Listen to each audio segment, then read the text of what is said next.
네, 안녕하세요. 점검실무 행정을 맡은 김정희입니다. 짧게 제 소개를 드리겠습니다. 저를 모르시는 분들도 계시니까요.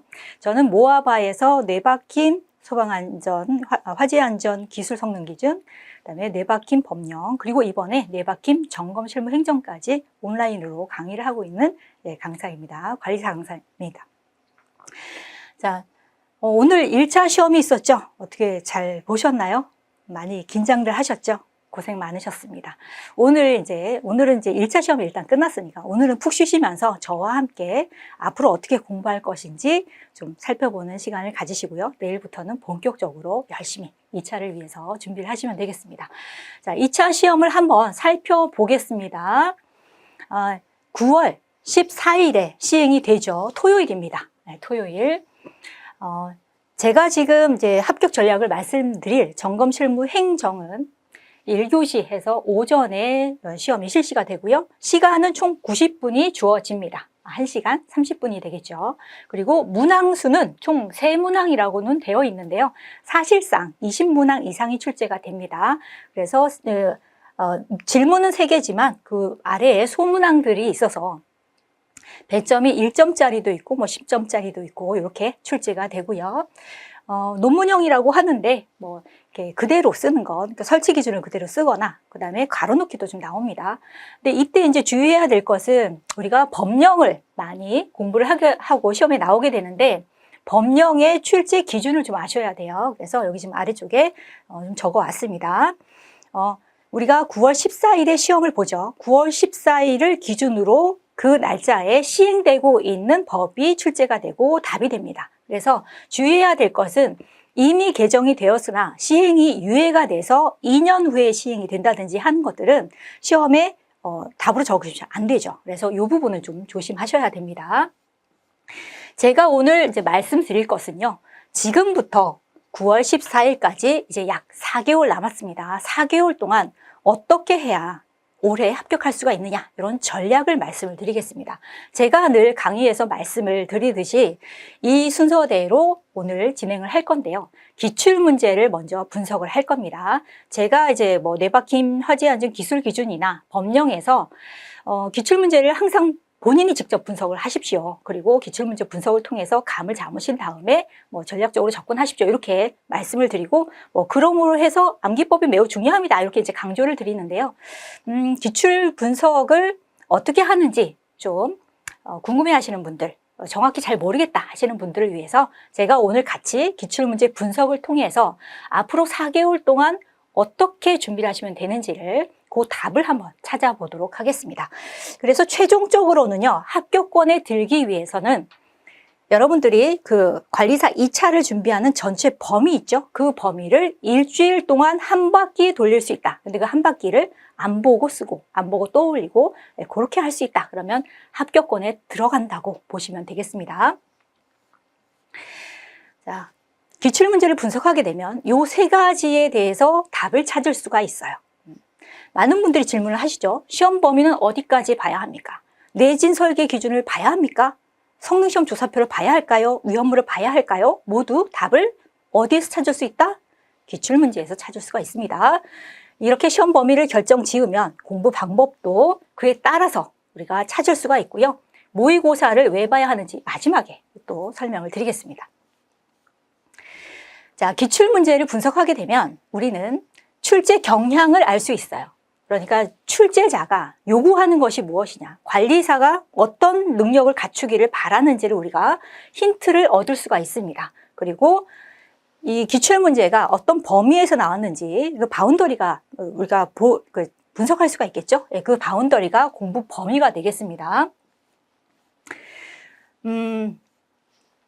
이번에 제가 이제 점검실무행정이라는 교재를 출판을 하고 강의를 시작을 하게 되었습니다.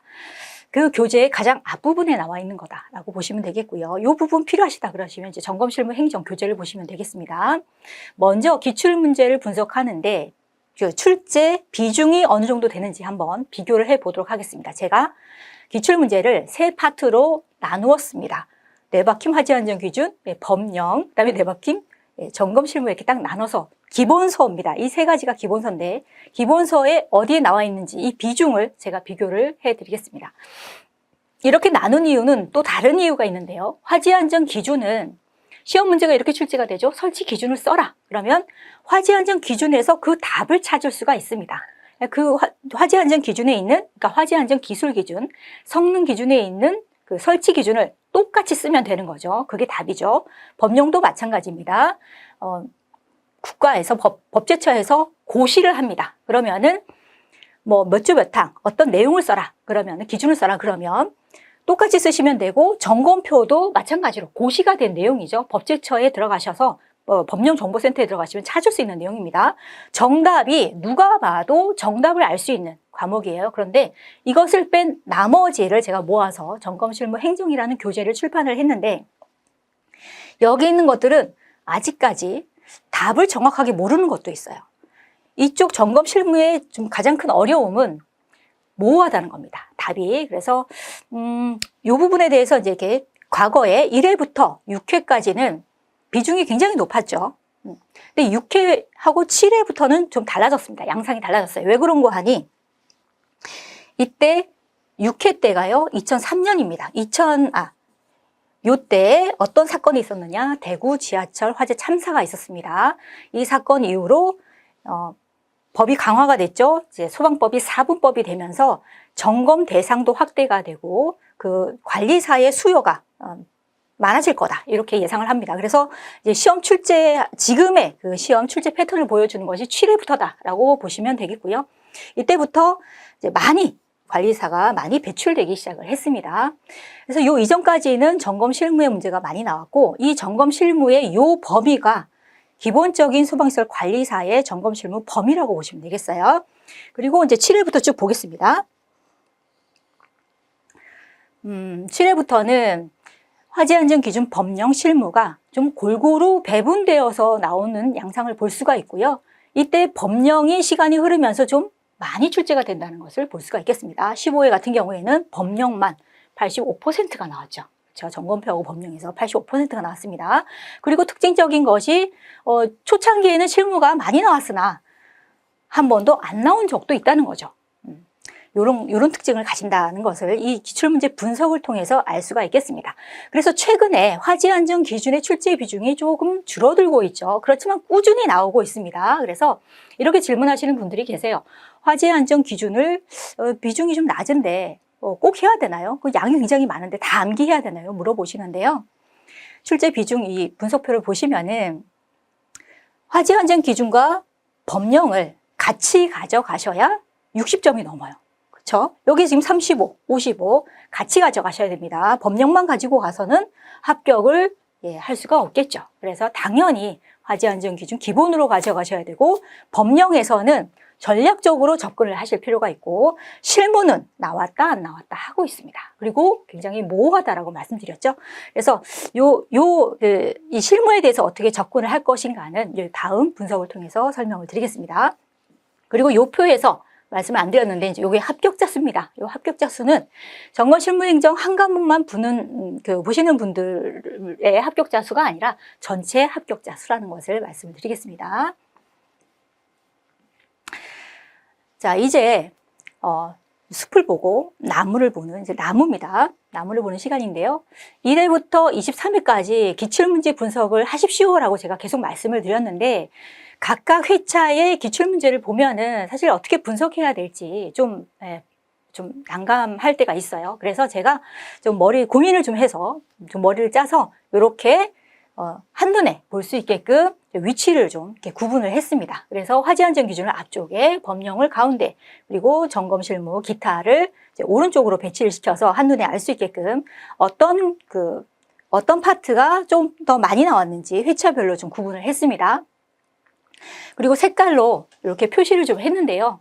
이 색깔을 표시한 부분은 제가 처음에 말씀드렸듯이 이제 관리사의 기본적인 시험 범위가 있죠. 그 시험 범위에서 약간 벗어난 것들을 좀 표시를 해봤습니다. 그래서 여러분들이 기본서에 나와 있는 것들만 공부했을 때 풀 수 있는 것들이 나머지고, 그다음에 색깔로 표시된 것은 좀 이례적인 문제다라고 봐주시면 되겠습니다. 1회 때부터 6회까지는 실무 문제가 굉장히 많이 나왔죠. 점검 실무 문제가 이렇게 많이 나왔는데, 기본적인 문제입니다. 이제 관리사라면은 모두 알아야 하는 기본적인 문제가 나왔다. 그리고 7회 때는 골고루 출제가 된 것을 알 수가 있고요. 좀 초창기 때는 시험 그 문항수가 적었습니다. 그러다가 이렇게 8회 때 되면 점점 문제가 많아집니다. 그래서 시간이 갈수록 범위가 커지고 문제가 많아지고 있다라는 경향을 볼 수가 있고요. 또 기출문제 분석을 통해서 알 수가 있는 거죠. 그리고 뭐 점검 항목 문제는 옛날부터 나왔습니다. 이렇게 쭉 나오다가 밑줄을 제가 그은 것이 있는데 펌프 개통도입니다. 많은 분들이 관리사 시험은 중복되지 않는다라고 알고 계세요. 그래서 이런 질문을 하세요. 기출문제는 버리고 그 외의 것만 보면 되지 않습니까? 이렇게 물어보시는데요. 지금 이 밑줄 친 펌프 개통도는 8회 때 설계 및 시공에 나왔던 문제입니다. 그것이 다음 회 때 바로 나오는 경우도 있다. 이렇게 설명을 드리고요. 자, 11회 때 법령에서 잘 나오지 않는 부분이 출제가 됐어요. 그래서 이제 이 벌칙과 관련된 사항이 나왔었습니다. 1차 공부를 열심히 하신 분들은 풀 수 있었는데 어쨌든 2회차 2차의 관리사 시험에서 출제되기에는 좀 이례적인 문제였다. 그래서 빨간색으로 표현을 좀 했습니다. 그리고 또 법령에서 12회 때도 형식 승인 문제가 나오기 시작했어요. 요것은 뭐 기본소에 있는 내용이긴 하지만 이례적으로 법령에서 형식 승인을 물어보고 있다. 그렇고 그다음에 12회 때 화재 안전 기준에서도 별표에서 잘 나오지 않았었거든요. 그 잘 나오지 않은 부분이 출제되기 시작하면서 13회부터는 쭉쭉쭉 계속해서 나오기 시작합니다. 자, 13회 때는 위험물 안전관리의 세부 기준이 출제가 됐어요. 이러면서 이제 점점 법령 같은 경우에는 시험 범위가 늘어나고 있습니다. 이렇게. 자, 14회 때 별표에서 또 출제가 됐죠. 한번 나오기 시작하더니 이제 계속 단골 문제가 됐습니다. 그리고 15회 때는 법령에서 소방기본법에서 출제가 됐습니다. 처음 출제가 된 거죠. 그렇고 이제는 기본법까지 봐야 하는 시험 범위가 또 넓어졌고요. 그 다음에 행정처분 기준이 요 앞에서 한번 나왔죠. 행정처분 기준. 행정처분 11회 때 한번 나왔던 것이 시간이 좀 흘러서 이렇게 15회 때 다시 한번 행정처분과 관련된 기준이 출제가 됐습니다. 그리고 16회 때는요, 조도 기준, 형식 승인이 나왔어요. 물론 이제 비중 있게 나오진 않았습니다. 그러니까 설계 및 시공에서는 이렇게 이례적인 문제가 좀 많이 비중 있게 출제가 되지만 점검 실무 행정에서는 다행스럽게 그렇게 많이 출제가 되진 않고요. 그리고 실무 문제에서 출제되는 것은 잘 모르더라도 뭐라도 써냅니다. 그래서 뭐 빵점을 맞는, 완전히 버리는 그런 문제가 많이 있지 않습니다. 그래서 뭐 그렇게 이제 이례적인 것에 많이 집중하실 필요는 없지만 무시는 못한다는 거죠. 그래서 에어락이라는 어떤 새로운 용어가 출제가 됐고요. 실무 문제에서. 그다음에 절연 저항, 절연 내력. 이거 형식 승인 내용입니다. 형식 승인 내용이 출제가 됐습니다. 17회 때는요. 보십시오. 문제가 굉장히 많습니다. 이거 뭐 답지 보고 써도 시간이 모자랐을 유명한 시험인데요. 이때 우리 원래 요 이전까지는요, 점검 실무 행정에 계산 문제가 나오지 않았었어요. 그런데 갑자기 계산 문제가 출제가 됐습니다. 요때 또 에피소드가 있죠. 시험 보러 갔는데 계산 문제가 있으니까 계산기를 안 갖고 오신 거예요. 많은 분들이. 자, 요때부터 점검 실무 행정에 계산 문제가 출제되기 시작을 합니다.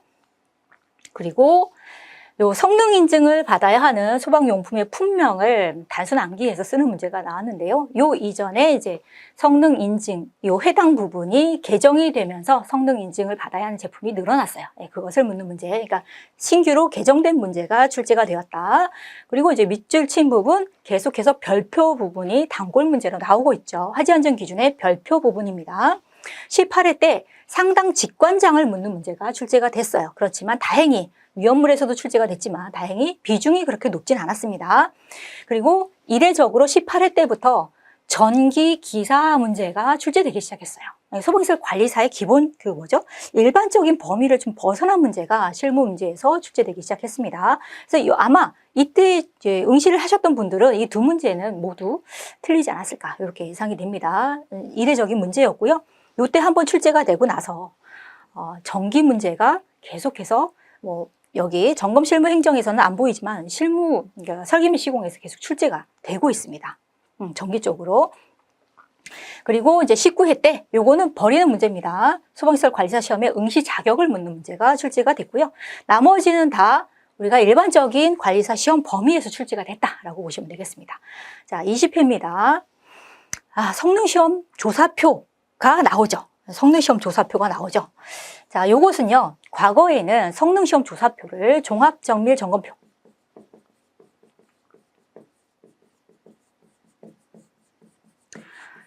요 하나의 점검표를 가지고 종합정밀에도 사용을 하고 성능시험, 그러니까 감리가요. 감리자가 그 소방시설을 시공하고 나서 나중에 준공검사를 할 때 그때 사용하는 그 서식이거든요. 이런 성능시험 조사표를 같이 사용을 했었습니다. 이전에는. 그런데 요 점검표가 종합점검 그 점검표와 작동기능 점검표가 통합이 되면서 점검표가 하나로 통합이 되고 성능시험 조사표는 따로 떨어져 나오게 되었습니다. 그리고 나서 보십시오. 감리자가 사용하는 성능시험 조사표인데 이것을 관리사 시험에 내게 됐습니다. 시험 범위 밖의 것이라고 생각이 되어서 이렇게 빨간색으로 표시를 했습니다. 자, 그렇습니다. 그래서 20회 때 이제 합격자는 65명이었고요. 그러니까 상대적으로 좀 적었고요. 이례적인 문제가 좀 많이 나왔다라고 보여집니다. 21회 때도 성능시험 조사표가 약간 나왔어요. 그러니까 20회 때 많이 나왔는데 21회 때는 살짝 나온 거죠. 그래서 요거를 보고 요 20회 때 성능시험 조사표가 나왔으니까 앞으로는 안 나오겠다라고 생각할 수가 있겠죠. 그런데 시간이 쭉 지나면 자, 22회 때는 다행히 이례적인 문제가 없었고 갑자기 23회 때 성능시험 조사표가 왕창 나오게 됩니다. 자, 기출문제 분석 여기까지입니다. 시험 문제는 여전히 많아졌고 실무 문제는 약간 나오고 법령에서 이례적인 문제가 계속 나오고 있다. 자, 성능시험 조사표도 잘 안 보는 파트인데 이 부분에서 이런 유의사항 같은 완전히 정말 시험 범위 밖의 것이 나왔다라고 분석할 수가 있겠습니다. 그러면 지금까지 보신 것들을 총정리를 하자면 이렇습니다. 관리사로서 반드시 알아야 하는 내용, 우리가 기본서에서 볼 수 있는 그런 내용을 기본적인 문제다라고 보고 제가 빨간색, 파란색으로 표시했던 위험물이라든지 또는 뭐 전기 기사의 문제라든지 이런 것들은 예상 외의 문제라고 좀 분류를 해 볼게요. 그러면 관리사 시험은 기본적인 문제에다가 시간이 지나면서 우리가 생각지 못했던 이례적인 새로운 파트가 계속 추가되는 형태로 출제가 되어 왔습니다. 그리고 예상 외로 출제가 되는 문제를 좀 들여다보면은 이렇습니다. 지금 23회 점검 실무 행정에 나왔던 문제인데요. 소방시설 등의 점검표에서 작성 및 유의사항 2가지를 쓰시오 라는 문제가 나왔어요. 아무도 관심을 갖지 않는 부분이었습니다. 내용을 보시면요. 중요한 내용도 아니에요. 배점은 2점이고요. 이 문제는 버리셔야 합니다. 이런 문제가 나왔다고 해서 앞으로 계속 점검표라든지 어떤 표에 비고만 보고 다니시면 안 돼요. 네, 이거는 이제 새길로 빠지시는 겁니다. 그래서 이런 문제, 아예 버려야 하는 문제가 있다. 아주 버려야 하는 문제가 있고 예상 외의 문제 중에 가지고 가야 하는 문제도 있다. 이것을 우리가 잘 구분해야 된다. 이렇게 말씀드리기 위해서 예시를 보여드렸습니다. 자, 그러면 기출문제 분석을 했죠. 시험 범위는 그럼 어디까지 잡아야 합니까? 24회를 준비하는 입장에서 지금부터 4개월 동안 시험 범위를 어디까지 준비를 해야 되느냐. 예상외의 문제의 그 비중을 좀 제가 이렇게 숫자로 확인을 해보니까 아예 안 나오는 경우도 있고요. 최대 40점까지 나와요. 그러면은 예상치 못한 문제를 40점, 최대 40점까지 나오니까 버려도 다른 것을 정확하게 쓸 수 있다면 합격할 가능성이 있습니다. 그렇죠? 그리고 설계 및 시공과 점검 실무 행정을 같이 한다 그러면 어떤 과목에서 쉽게 나오고 어떤 과목에서 어렵게 나오고 막 이렇게 시소 게임을 하니까 충분히 괜찮다는 거죠. 뭐가? 기본 문제만 가져가도 충분히 합격할 수 있다라는 결론을 우리가 도달할 수 있겠습니다. 그럼에도 불구하고 불안하지요. 그래서 전략은요. 자, 기본 수어를 믿고 가셔야 돼요. 네, 지금 제가 이제 뭐 강의하고 있는 화재 안전 기준, 법령, 그다음에 점검 실무 행정, 일반적인 관리사의 시험 범위, 기출 문제를 분석을 해서 뭐 기출문제의 그 정상적인 범위 내에서 교재를 만들었습니다. 그 기본서를 믿고 완전히 숙지할 수 있도록 반복해서 봐주시면 되고요. 그 다음에 여유가 있으시면은 예상치 못한 문제에 대비를 하기 위해서 참고서를 살펴보고 시험에 나올 법한 내용들 아니면 본인이 알고자 하는 내용들을 추가해서 기본서에다가 이렇게 포스트잇으로 붙인다든지 메모를 한다든지 하셔가지고 단권하시면 되겠습니다. 이것이 제가 드리고 싶은 전략입니다. 자, 그래서 이렇게 적었습니다. 공부 방법까지 이제 말씀을 드리자면은 시험 범위는 기본에다가 시간이 된다면 이제 예상 외의 문제까지 가지고 가셔서 가능한 넓게 잡으시는데 능력이 되면 가능한 넓게 잡으시면 돼요. 공부의 방법은 그럼 범위는 여기서부터 여기까지 이렇게 잡았다 그러면 선택적으로 정확하게 쓸 수 있도록 암기를 하시면 되는데 이 암기는 어디에 집중이 되는 겁니까? 화제안전 기준과 법령에 집중되는 겁니다. 그리고 나머지는 이해를 하시면 돼요. 그래서 우리가 문제가 나왔을 때 낯설고 처음 보는 문제지만 어느 정도는 써낼 수 있도록 그렇게 공부를 하시면 되겠습니다. 그래서 전체 범위 중에서 자, 제가 강의를 하면서 이렇게 말씀을 드려요. 이 문제는 내기도 좋고 쓰기도 좋고 채점하기도 좋아요. 이런 것들은 완벽하게 암기를 하시고요. 그런 문제가 중간중간에 있습니다. 완벽하게 암기를 하시고 그 다음에 이 문제는 너무 문장이 길고 장황해서 이제 시험에 나오긴 어렵지만 가로놓기 문제로 나오기가 좋다. 이렇게 말씀을 드려요. 왜냐하면 출제하시는 분들도 너무 이제 골라서 공부를 하니까 그렇지 않은 부분에서도 이제 이렇게 시험 문제를 내시겠죠. 그래서 그런 부분까지 선택적으로 암기를 하시고요. 그러니까 문장도 암기하시고 키워드도 암기를 하신 다음에 나머지 부분은 넓게 이해를 하시면 되겠습니다. 이것이 제가 말씀드리고 싶은 전략이다. 그럼 이제 공부 방법을 앞으로 4개월 동안 어떻게 해야 합니까? 그럼 시험 범위, 공부 범위는 정했어요. 기본 문제를 이제 충분히 암기를 하고, 그 다음에 이제 범위를 조금 더 능력이 된다면 넓혀가면 되는데, 앞으로 그러면 내가 공부한 것을 어떻게 해야 하는가?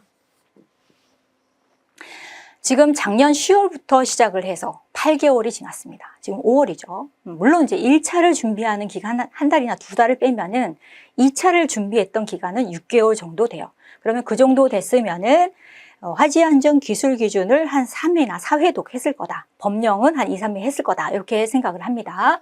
그러면 이제는 어느 정도 알죠? 많이 읽었죠? 지금부터 4개월 동안 알고 있는 것을 읽는 것은 의미가 전혀 없습니다.